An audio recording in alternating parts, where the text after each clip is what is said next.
Welcome to carePOD, a safe place to educate, inspire, and renew the caregiver. Listen in with our host, Dr. Kiplee Bell, as she interviews different experts along the caregiving journey.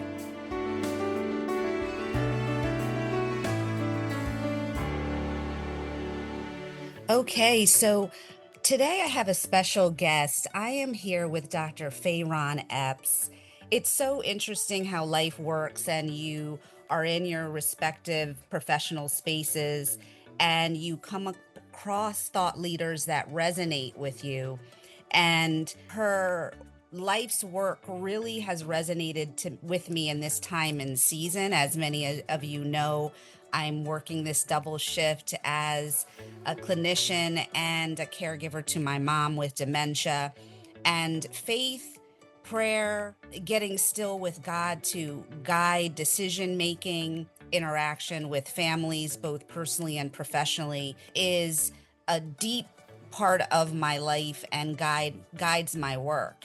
And so, just incredibly honored to have her with us to share insight on her journey and her consultancy, if you will, to faith-based organizations, and how she guides and supports families both as a PhD registered nurse and a thought leader in this space. So welcome so much. Thank you so much, Dr. Epps, for joining me this morning. Oh, thank you for having me. Yes. So I begin every episode with why. What brought you to this space, how you hold space for others, etc. Yeah, so what brought me to this space? A lot of people say, "Oh, you have a personal story." And it's not really my personal story, it's the story of so many families that I met through my research. And as I was going for my postdoc, I had to hone in. Family caregiving has already been big to me, just overall. I think in a lot of our families, we just take care of our elders. That's just what it is. But when we talk about this dementia space, it's when I see these statistics and how dementia, first of all, I didn't know there were so many types, and I'm a nurse, and then how it was hitting communities of color, like not just hitting, it was attacking communities of color. And so that's what really sparked my interest and really starting my program of research and exploring, okay, where are these families? How can I learn from them? So that actually started me in the dementia caregiving space. And then years later, I would say maybe about 4 or 5 years later, is when I moved over and really created a ministry. Yeah. So it can be Yeah. the intersection of my personal life and professional. And that happened when I moved to Atlanta, Dr. Bell. I had research and I heard people talk about the church and religion. I'm a woman of faith. But as a scientist, people don't want to hear about faith and religion. And I nah, nobody wants to hear about that. No one's gonna fund it because also as a scientist, we write our grants. But it kept coming up. And then that one day my pastor called me in the office and he said he really gave me a charge to start a ministry. That's why I had to go back to the community and some of my colleagues, and we brainstormed on this. And that's when we said, you know what, we're going to go out and start asking churches to open up their doors so we can educate their congregation, their respective community on dementia. Yeah, this is That's how it started. Yeah, it's so much to unpack even right there, right? So you're in your PhD studies and you now come across these statistics that are mind-blowing to you. What what was maybe one statistic or one moment where you said, "Oh no, like I have the ability with my skill set to dig deeper and transform this space." What shocked you the most? What transformed you the most? Yeah, I think what shocked me most is the statistic that many people probably have heard. It's the one in the Alzheimer's Association facts and figures that African Americans are twice more likely than their white counterparts to experience Alzheimer's disease or a form of dementia. And so that was the first thing the sticker that shocked me, right? That's the first thing. And I was like, whoa. And then the other one that really hit me was in about 2020. So that statistic I read was in 2011. That Wow. statistic still exists, but then about 2020, right at the in the pandemic, the other statistic that came out with Us Against Alzheimer's and Florida International University, they put together a study and they said by 2030, nearly 40% of individuals that would be diagnosed with Alzheimer's disease or a form of dementia would be Black or Latino. That hit me again. And I was like, oh, you know what? We're going to keep fighting. I'm going to keep doing what I have to do. You asked that question, you mentioned about really me acknowledging the ability and the skill set that I have to really be in this space and make a difference. Dr. Bell, I want to tell you, I didn't know the ability or the skill set I had, but I was passionate about it. Right. And so I can't say I was very intentional. I can't say I wrote out a vision board and say, I'm going to start here, go there. No, I really just let God lead me. Well, Uh, I was going to say that that's the calling, right? That's the yes, calling. you know? So, don't sleep on Dr. Epps though, okay? Can I just read here the Alter program, yes, correct? that's Is the only nurse-led dementia initiative specifically built for African American congregations. You know, period. period. You got to say period, right? Period. Nothing else. I mean, and so when we talk about faith, culture, and the altar, like let's go in here because it's very interesting. I was just having this conversation. So first of all, I applaud your cover to say that, this is your charge. This is something that you need to do, and having the insight for congregations because you know the church, the faith-based environment has to have a great deal of discernment, right? So that you can't just let everybody in to speak to the people because that is a very fragile and sensitive place and Yeah. sacred place, frankly. So I was just having this conversation that it's necessary to have faith based thought leaders with expertise to help guide people of faith accordingly. Not that it is different from the world, but the culture is unique unto itself. So I really think that this is an extraordinary initiative that you have taken on. Tell Yeah. me about that, like in terms of what have been the roadblocks, the challenges, the blessings in it all. Yeah. So it was scary at first, right? Yeah. Because growing up in church, there's so much reverence for our faith leaders, right? And how dare it got to the point where I did question how dare I come in and try to tell our leaders, some things that they can maybe do, change around in the church to support their parishioners. And one of the things about my program was, of course, I mean, it's easy to tell someone, hey, you should do this education. You should start this support group. Those are two of the things. But one of the pillars of the Altar program, the third pillar is worship, and having these courageous conversations with our faith leaders to discuss how worship can be modified. And Mm. so I would say that was the scary part, right? How can I do this? I don't have a divinity degree. No, I'm just somebody that sits at the back of the church. But what I realized, I am God's daughter, Yeah. right? Yeah. And I'm a woman of faith. And long as I stay prayed up, He's going to guide me. And so that's has been so that makes me smile. It has been rewarding that God has put me in this place where I can have these conversations with the faith leaders. And again, these are courageous conversations because many people shy away. They bring many programs to the church, especially in the public health space. That literature is just packed with going to the church, health promotion, you can change behaviors there, power of the pulpit, all that good stuff, right?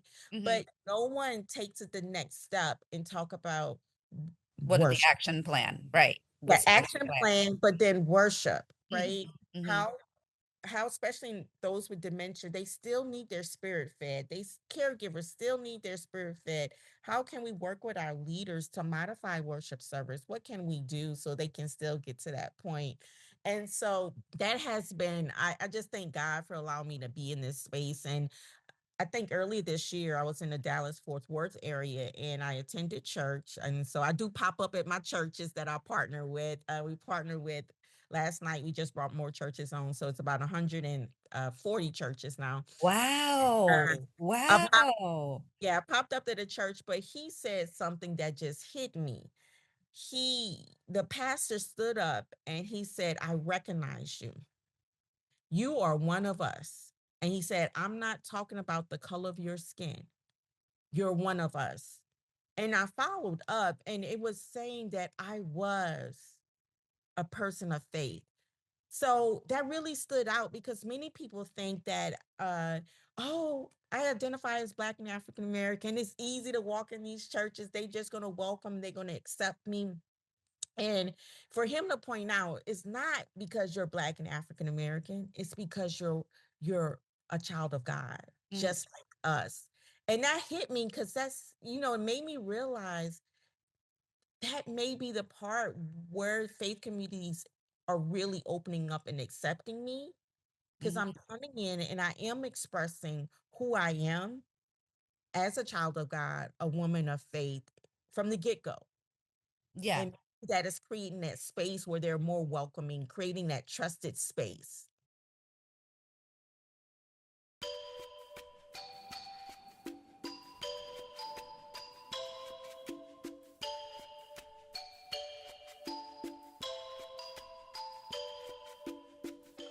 There's something about the Caribbean, the rhythm, the warmth, the movement of the ocean, the way the air itself reminds you to breathe. And somewhere between the waves, the music, and the sunset, you remember that gratitude, rest, and stillness are necessary to expand your carrying capacity.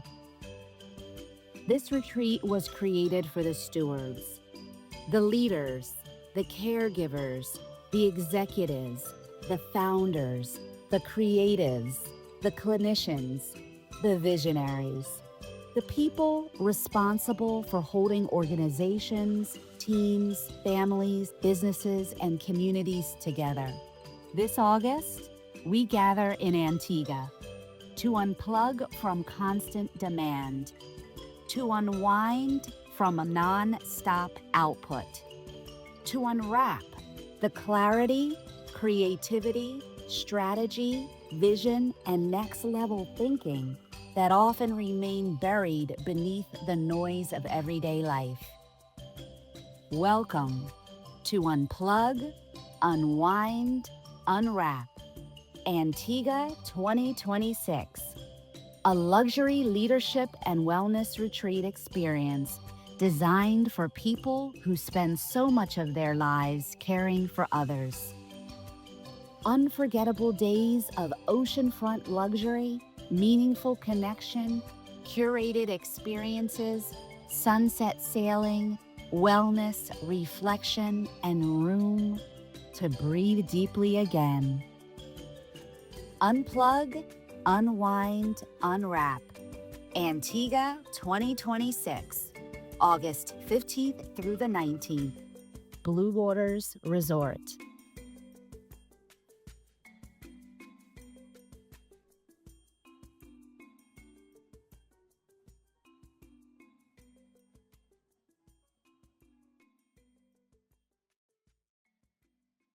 Right. Well, and even more so, I would venture to say that your heart for people precedes you. You Mm, know, like where people have, what I find the disconnect is that I can love God, I can be a woman of faith, and still have a heart for someone that has a different belief system than myself.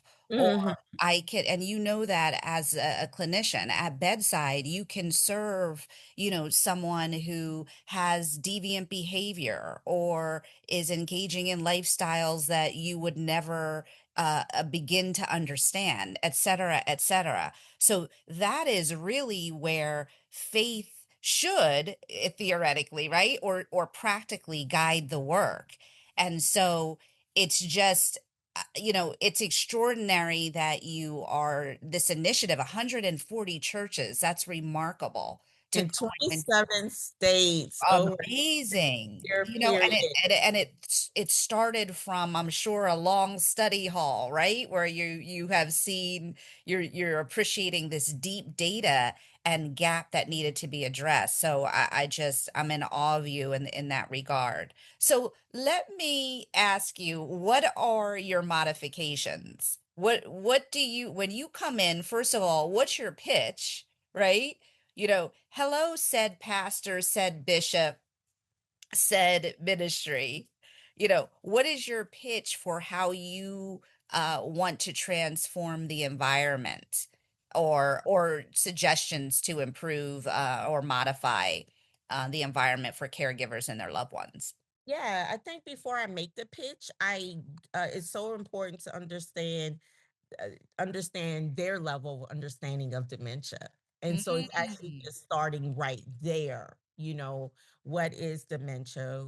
Who has a personal connection with this? And so before you even do a pitch, you need to know, okay, their level of understanding of this and what caregivers may be going through. And then that directs my pitch on what are those pieces I may need to pull out, because many churches may say, "Oh, we have a young demographic, so we don't need to know nothing about dementia."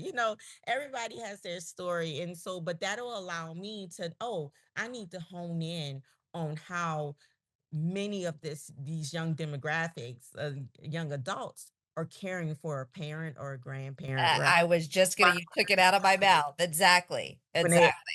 they're coming home from the holidays, and they are coming home to give their parents a break, and so, or they're caring from a distance just because they're not in that state.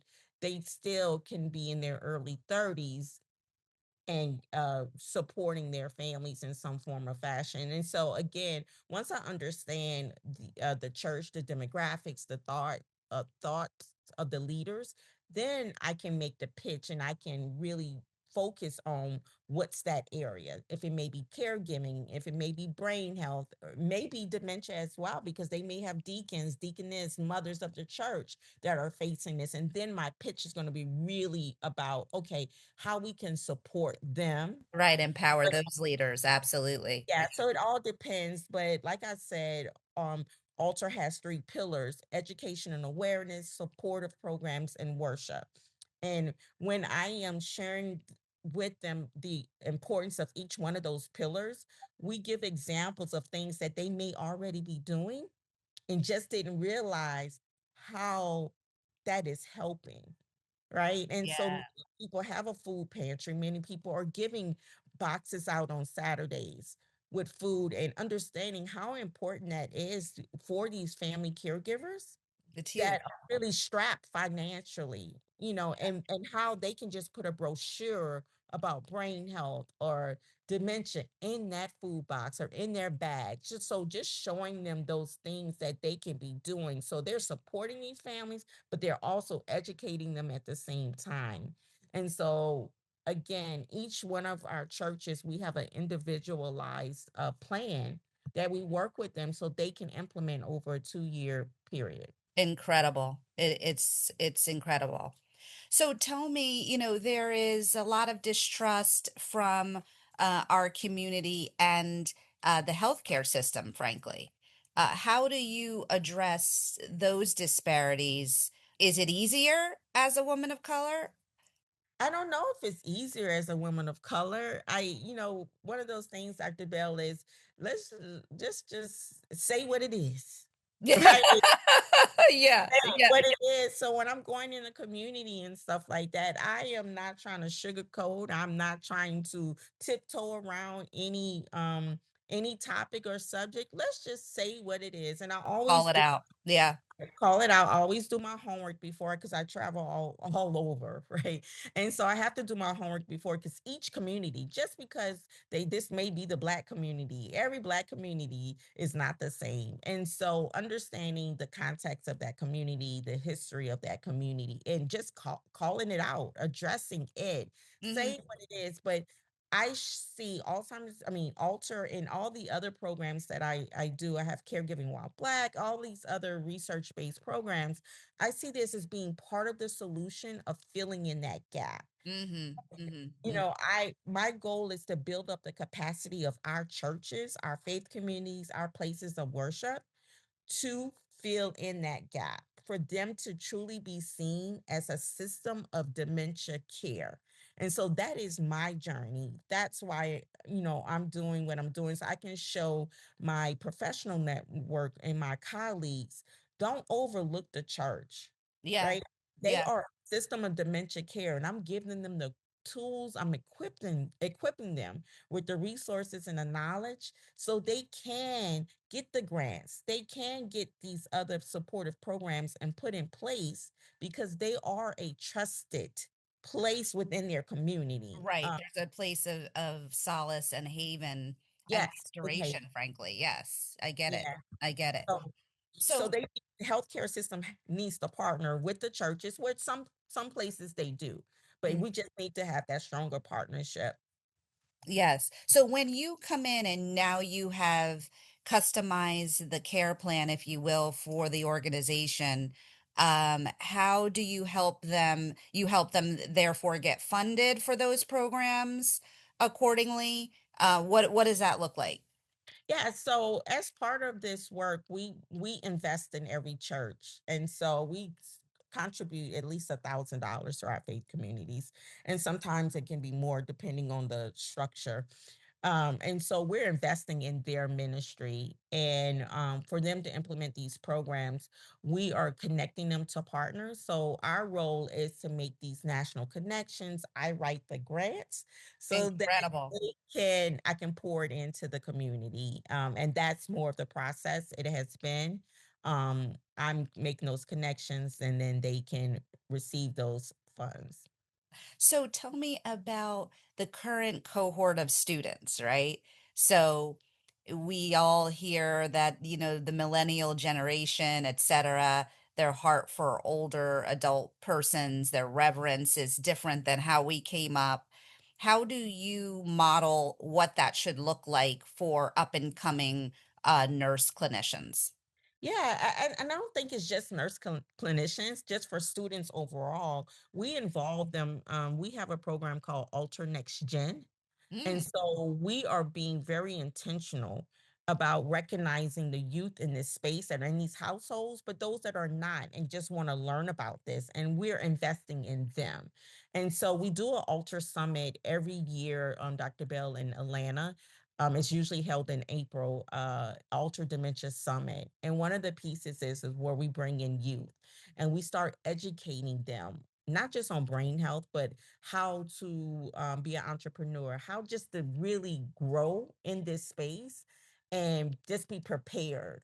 Because one day I'm going to sit down and they say there's something called retirement. So one day, but this is our way of investing in our youth and making sure that we will have those with skills to carry on this legacy, to continue to care for the Yes. elders, but just to care for the community. One of my taglines is the culture of care, right? And Mhm. so it's not just caring for elders in our community, but just the entire community. So we are trying our best to really pull that out, invest in them within our faith communities. Miss Janelle Gore actually leads this initiative for me. Mhm. And we are being strategic with some of our faith communities we work with that has a large youth ministry, Okay. and really planning and again giving them the skills that they need. Many, and then Dr. Bashir Easter with Melon Minded, he has a program where he's really training up the youth as well. And so we're partnering with them just to make sure that they are ready for the workforce, but they are also ready for to support their community and families. Yes, and particularly the way, right? When we talk about the culture, this culture of caring, for me, the caregiver burden is not taking care of my mother. It is, like you said, it's modifications. It's, there is a delay. There is a time to get into church to get settled into the pew, right? There is time to get to the gate to get on the plane. There is the day to day, just ADLs, services, travel and hospitality, business, every sector, banking, you know, a recognition, if you will, that there needs to be modifications and accommodations for both the caregiver to serve the ones that they love.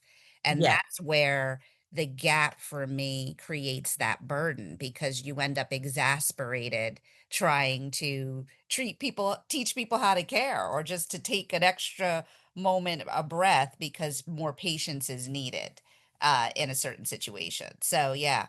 Yeah, and that's again, that's why the name of the program is Alter, right? We shift the perception, we're shifting the atmosphere, right? Yes, We brilliant, but brilliant. hopefully we're trying to take that off of the caregivers and those families, because we are now trying to prepare and equip our congregations. Mhm. So now we know you may have to prep 2 or 3 hours just to get to church, but once you get there, it should be smooth sailing, and no one's going to look at you side-eyed if you're coming in late or if you have to leave early, right? It's an understanding, because this is a dementia-friendly congregation. Yes, or even toileting, Yeah, they have to. sections near the bathrooms that are not going to disturb the overall flow of service. So many different dynamics there. Yes, and we talk about that. We look at the pathway to the bathroom. We actually had one of our faith communities update their bathroom with the funds that we gave them, because it wasn't handicap accessible. So it's Mm. just so many things that we just make the assumption that our faith communities have in place, but they don't. And they need the resources, and they need the knowledge and the understanding on the importance of some of these things. Yes. So what, as we kind of close out, tell who or what um yeah, I would like to go with the who. Who has guided you? What elder person in your life has given you great wisdom and care to inspire this work? Yeah, so Dr. Bell, that's really a hard question, because it's not just one person. It's a collective, right? Yeah, yeah, yeah.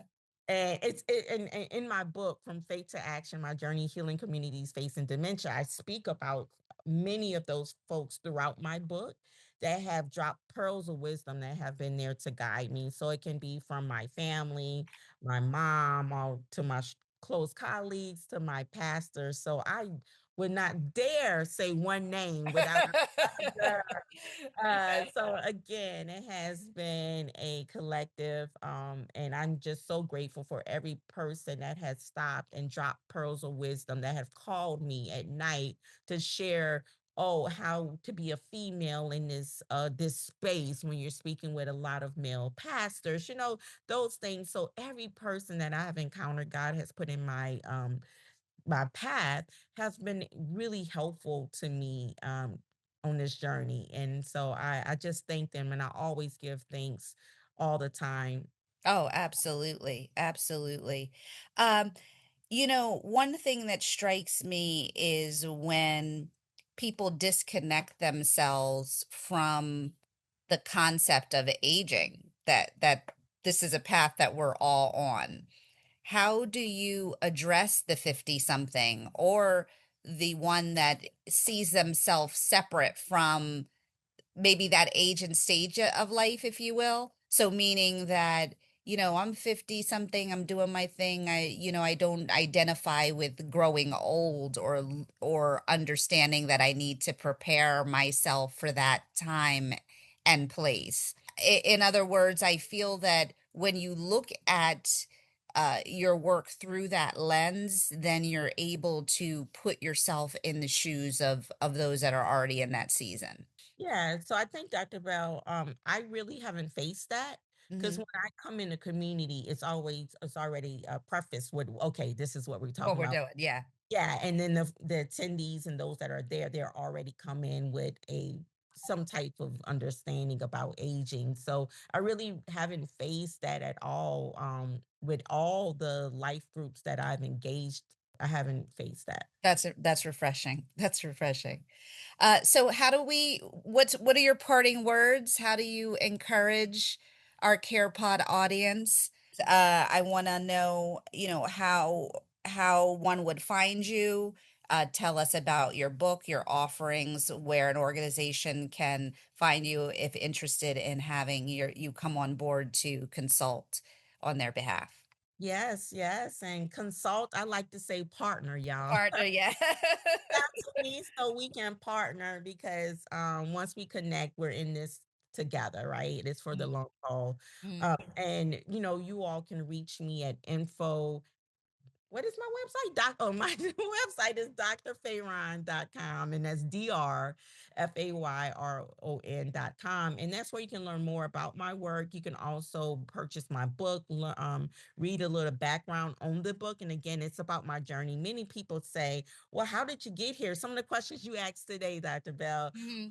and not really understanding, how I've gotten to this space of really walking in my purpose and then being able to serve. And so I share that and share the journey and then how to continue to do this in the community. So it gives tips as well for folks. And then also, if you really want to learn about the Alter program where we partner with our Black churches, you can go to alterdementia.com, and that is ALTER dementia.com. And again, both of those websites have a contact us tab that if you want to send a private message, you can as well, and we can respond.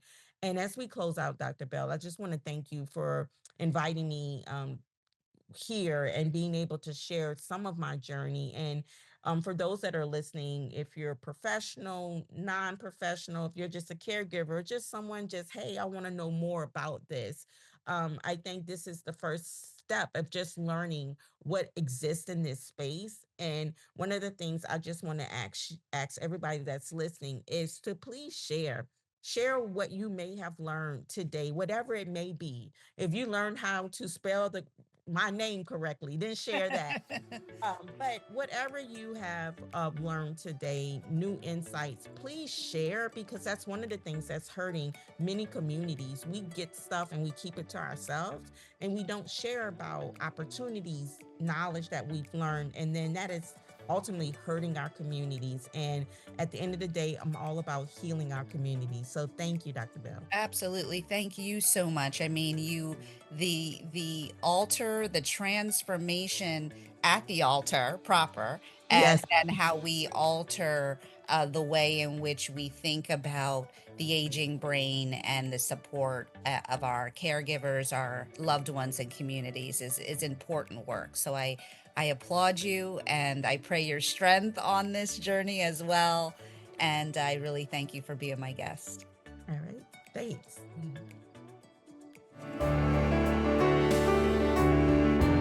Great information right from the source. For more information on how to caregive like a boss, check out impactfulcaregiving.com. Want to be a guest on the show? Contact us at carePOD at impactfulcaregiving.com.